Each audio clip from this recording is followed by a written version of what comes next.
Kegong Wanita, Sanggar Seni Sudamanik, Pengosekan Mas Ubud juga akan mempersembahkan Tari Puspa Resti.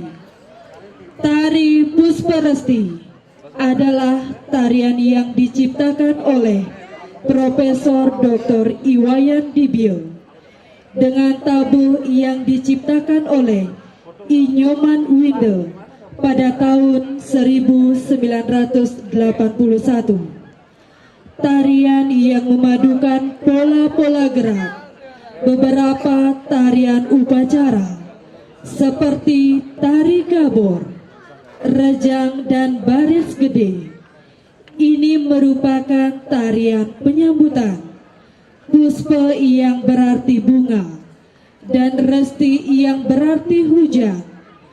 Tarian ini menggambarkan sekelompok muda-mudi yang penuh rasa hormat dan ramah tamah menyambut kedatangan para tamu.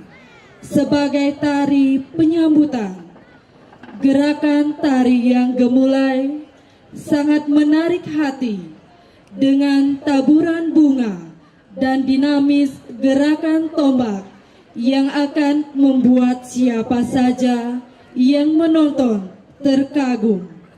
Penata tabuh Inyoman Winde, penata tari Iwayan Dibio.